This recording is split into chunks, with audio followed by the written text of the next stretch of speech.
Hi everyone, it's Laura Volpes for Studio Katia, and in today's video I'm going to share with you how to create this fun Halloween card with die cuts only.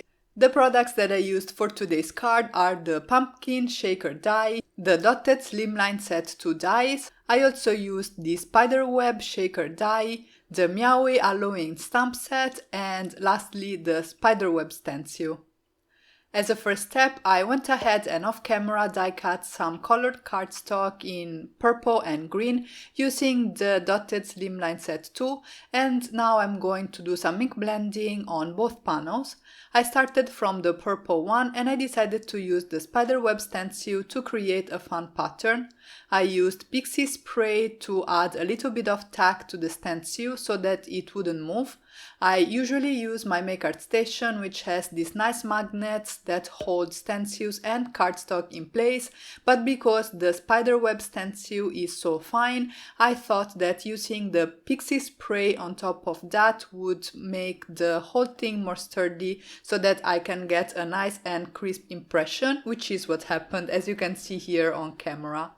I'm using Distress ink in Wilted Violet and my blending brushes by Studio Katia, and I'm going all around the edges here to create some shading and also add the spiderweb pattern to the background. I'm not bothering with the center because I know that that part will be covered by another panel, which is my green scalloped rectangle panel. To darken up this background here, I'm also coming in with Distress ink in black Soot and going again all around the edges. There is a little bit of a splotch there on the bottom left, but it doesn't matter because it will even not be visible in the final result. As you can see, I'm not going for a very smooth blend to begin with, so if the blend is not perfect, it really doesn't matter. On the contrary, it adds to the look of the card. I'm also going to add a few droplets here using again Distress inks in the colors Wilted Violet and Black Soot. I just pressed the ink pads on my glass mat, I activated the inks with some water, and then I created droplets with a paintbrush. I used a small paintbrush so that the droplets would be really fine because that's the look I was going for. Next, I moved on and basically repeated the same steps on this green panel. This time I'm using Lucky Clover and then pine needles to create some nice depth, and I'm also leaving the center of the panel as is, so I'm sort of getting this fade into the natural color of this cardstock, and using blending brushes really helps with getting these kind of smooth gradients, although as I said it really doesn't matter for today's card because if you have a bit of a splotchy ink blending, it kind of creates that hazy feel that is great for Halloween cards. Also in this case, as you can see, I came in with Black Soot Distress ink to darken up the edges and create even more contrast and color depth in my panel, and as I did earlier, I am going to create some droplets with pine needles, Lucky Clover and Black Soot Distress inks. Here's the second panel for my card base and I really love the look, and at this point I can put this aside to dry and start working on my focal point. For this card, as I said, there is not going to be any coloring or any stamping except for the sentiment, and my focal point was created with the pumpkin shaker die by Studio Katia. You can create a pumpkin or turn it into a jack-o'-lantern, which is what I'm going to do today.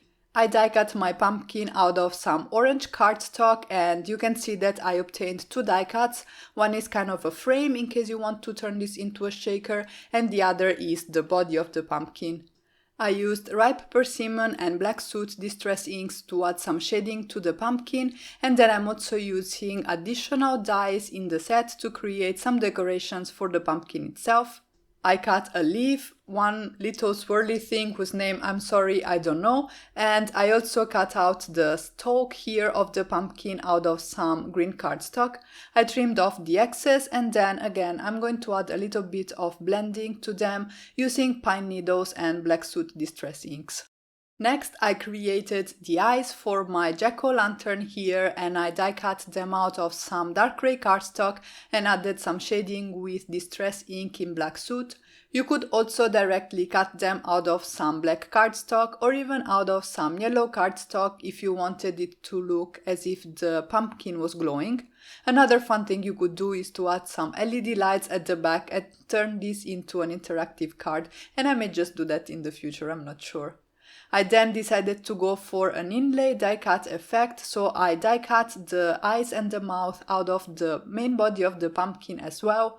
I put some washi tape at the back, and I also added a few dabs of my Studio Katia glue in the openings, where I then went ahead and nested the eyes and the mouths of my pumpkin, and I think the result is really fun. To finish it off, I also adhered the stalk, this little swirl here. Please let me know what the name is in the comments, and the leaf. I adhered the leaf so as to cover the base of the stem or stalk so that it would hide any imperfection that was due to the fact that I kind of hand cut the bottom of the stem. Since I was having so much fun with this card, I decided to add more and more decorations to it. So I die cut 2 spider webs, again out of dark grey cardstock using the spiderweb shaker die by Studio Katia. I positioned them on the front of my card so that I had an idea of where I wanted them to be, and then I die cut them with the same scallop rectangle die that I used for the card panel, and this way everything is nice and seamless. You could skip this step and just trim off the excess with your scissors, but I liked the more kind of neat and, if you want, precise look, but it's totally up to you. In order to add even more interest to this panel, I decided to do a little bit of tone-on-tone stamping, so I took the images from the MEOWY Halloween stamp set and I stamped them randomly on the background using Lucky Clover Distress ink. Distress inks are not meant for stamping, so you will not get a precise result with them, but that was kind of the point. I didn't want this to be super neat, and that's why I used Distress ink in Lucky Clover rather than Distress Oxide, which I would have used if I wanted to have a more neat result. As I said, this is a Halloween card, so if things are not super precise, I think it really adds to the overall feel of the project. One thing that I wanted to mention about the spider webs is that I did ink blend them with Distress ink in Black Soot and Whipped Cream White Pigment ink by FSJ. Unfortunately, the camera didn't pick it up, but that's why you can see that there is a little bit of shading on the die cuts. It's nothing fancy or nothing that I haven't shown so far, it was just a little bit of ink blending with my Distress ink in Black Soot in the center and the white pigment ink on the outside portions of the spider webs.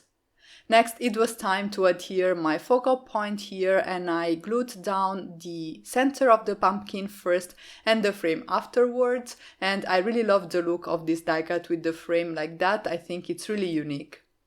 The sentiment comes from the MEOWY Halloween stamp set, and I decided to do some heat embossing to add a little bit more texture and shine to the card. So I stamped it with VersaFine Nocturne Clear black ink, and I coated with clear embossing powder and then melted the embossing powder with my heat gun. At this point, it was time to mount my front panel on the card base, and to do that I decided to use some black foam tape by Studio Katia, which adds just a little bit of dimension to the project. It's time for the finishing touches now, and for that I used a glitter brush pen by scrapbook.com to coat the eyes and the mouth of the pumpkin as well as the spider webs. This is going to add some subtle shimmer to the card, which is a lot of fun. I then picked up a tip that I saw in a video by Pink and Peppermint Cards, where she used a black glaze pen to add some accents on black die cuts, and I did that to sort of accent the eyes of the pumpkin, and I really loved the look. And then of course I did have to add some bling, and I used some exotic onyx pearls as well as some amethyst and siphon pearls by Studio Katia. Here's a close-up look at the final result. I really loved creating this card and I loved the way it turned out, and because it features pretty much die cutting only, this would be also a great project for those who don't really enjoy coloring. And that's it for today. I really hope you enjoyed this video, and if you did, don't forget to give it a thumbs up and to subscribe to the Studio Katia channel for more card making and paper crafting inspiration. As always, thank you all so much for stopping by and have a great day.